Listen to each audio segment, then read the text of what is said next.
저에게 있어 오늘 하루는 정말 하나님께 감사한 하루인 것 같습니다. 코로나 바이러스로 인해서 우리가 많은 어려움이 있는 와중에도 이 시간 이 자리에 함께 예배드릴 수 있게 해주시고 기쁨으로 찬양하게 해주시는 하나님이 우리와 함께 계신다는 게 정말 느껴집니다. 네, 우리는 신앙 안에서 내가 누구인지를 발견하게 됩니다.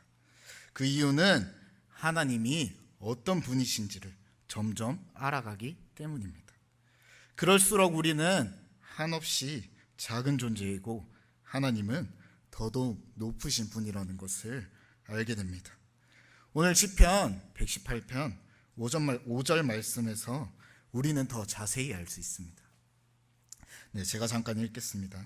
내가 고통 중에 여호와께 부르짖었더니 여호와께서 응답하시고, 우리가 이겨낼 수 없는 고통 중에 있을 때 하나님께 간구하면 하나님께서 응답하시는 것입니다. 사람의 생각으로 해내고 이겨낼 수 없는 불가항력의 상황 속에서 우리가 의지해야 할 것은 오직 하나님뿐이라는 것입니다. 네, 제가 잠깐 이야기를 하나 하려고 합니다. 오늘 본문 말씀의 모습이 잠깐 어느 정도 드러나는 이야기인 것 같습니다. 네, 제가 아는 한 소년이 있었습니다.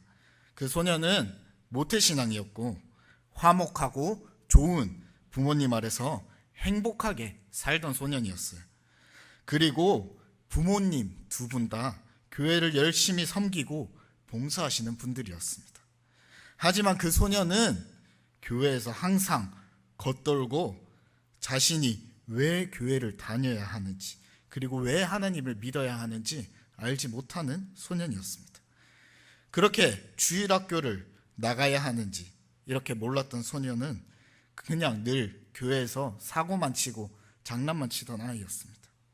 중학생이 되고도 그 소년은 그저 그런 신앙생활을 했습니다.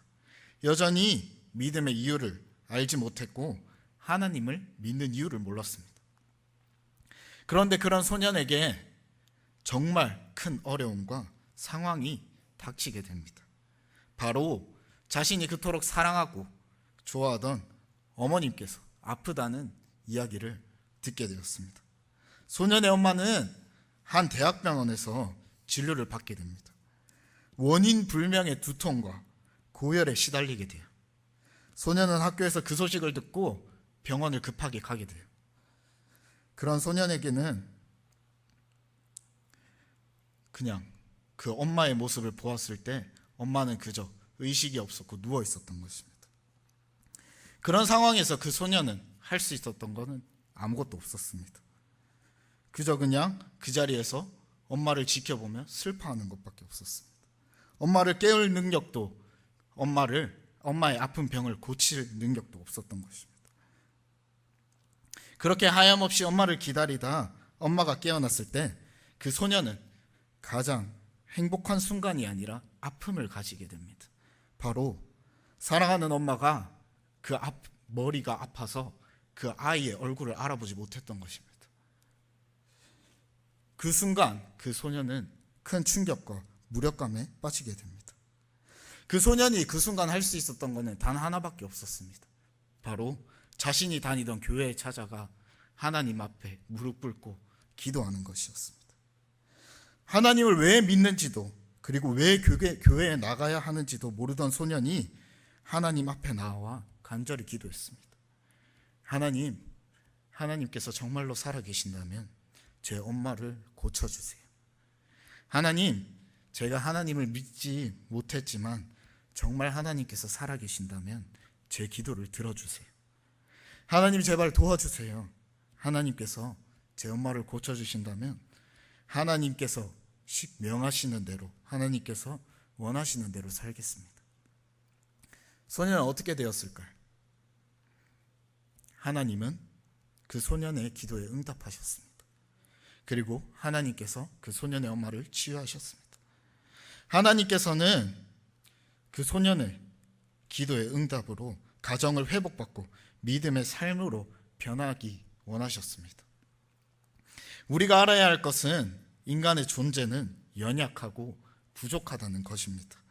결국 스스로 해내거나 이겨낼 수 없는 상황이 닥친다면, 아니라면 아무것도 할 수 없다는 것입니다. 그럴 때 우리는 하나님께 간구해야 합니다. 그럴 때 하나님께서는 우리의 아픔을 아시고 치유케 하시는 분이심을 믿으시기 바랍니다. 우리 함께 5절 말씀 다시 읽겠습니다. 내가 고통 중에 여호와께 부르짖었더니 여호와께서 응답하시고 나를 넓은 곳에 세우셨도다. 하나님께서 우리를 넓은 곳으로 세우실 줄로 믿으시길 바랍니다. 하나님께서는 우리를 넓은 곳으로 세우시기 위해 고난도 주시는 분이십니다. 때로는 하나님께서 주시는 고난이 이겨내기 힘들고 어려울 때가 많습니다. 하지만 하나님께서는 그 고난을 통해서 하나님께서 원하시는 곳에 쓰이도록 예비하시는 것입니다. 예를 들어 요셉을 보면 야곱의 집에 있던, 감옥에 가던, 노예로 있던 하나님께서는 요셉이 가는 곳마다 함께 하셨습니다. 요셉은 형들에게 버림받을 때, 감옥에 갈 때, 노예로 팔려갈 때에도 절망하지 않았습니다.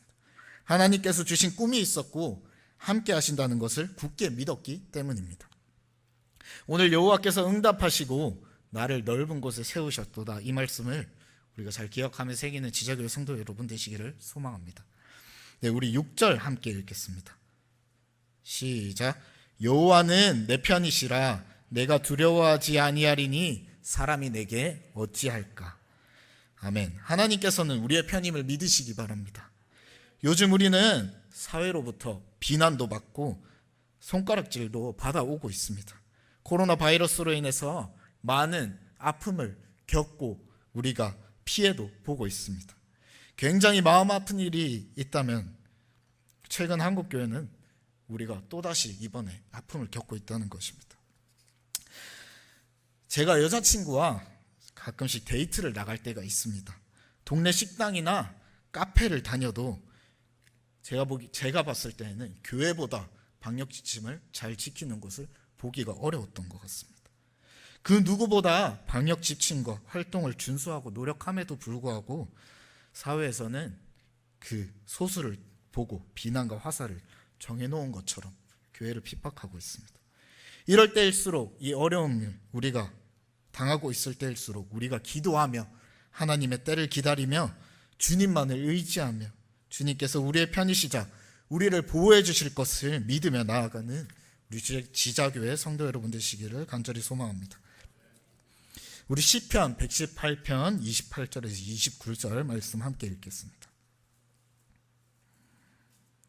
시작.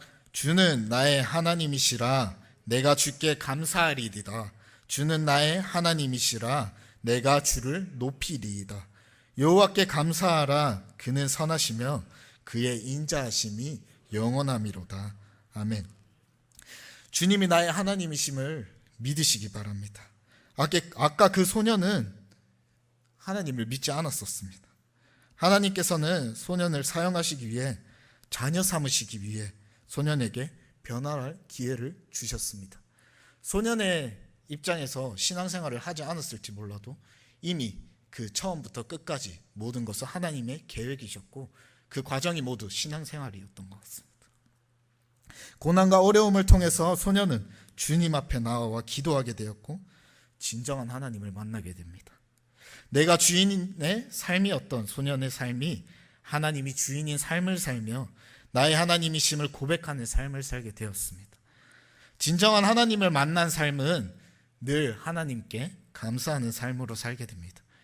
우리가 참 감사해야 할 것은 이러한 어려운 상황과 사회에서의 탄압과 규제에도 불구하고 함께 모여 주의를 지킬 수 있다는 것만, 그것으로도 우리가 감사할 수 있었던 것 같습니다. 뿐만 아니라 이러한 어려움 속에서도 바이러스로부터 보호해 주시고 함께 앉아 예배 드릴 수 있게 인도해 주신다는 것입니다. 네, 오늘 그 소년이 궁금하시지 않으세요? 네, 그건 바로 저의 삶이었던 것 같습니다. 네, 바로 저였습니다. 네, 저희 어머니가 많이 아팠었고 제가 기도하면서 그냥 하염없이 울면서 하나님 앞에 나와서 기도했던 것 같습니다. 그렇게 한 달 반이라는 시간 동안 그렇게 끊임없이 기도하자 엄마가 많이 이렇게 회복되고 지금은 다시 건강하게 교회 생활 잘 하고 계신 것 같습니다. 네, 말씀을 정리하려고 합니다. 사랑하는 지저교회 성도 여러분, 어려움이 있다면 주님 앞에 나아와 기도하시기 바랍니다. 선하시고 인자하신 하나님께서 우리를 넓은 곳에 세우시고 사용하실 줄 믿으며 나아가시길 바랍니다. 소년의 모습을 보며 우리가 하나님께 간절히 간구하고 주님만을 의지하며 나아가길 소망합니다. 마지막으로 응답하시는 하나님께 감사하며 경배드리는 우리 지자교회 성도 여러분 되시기를 간절히 소망합니다.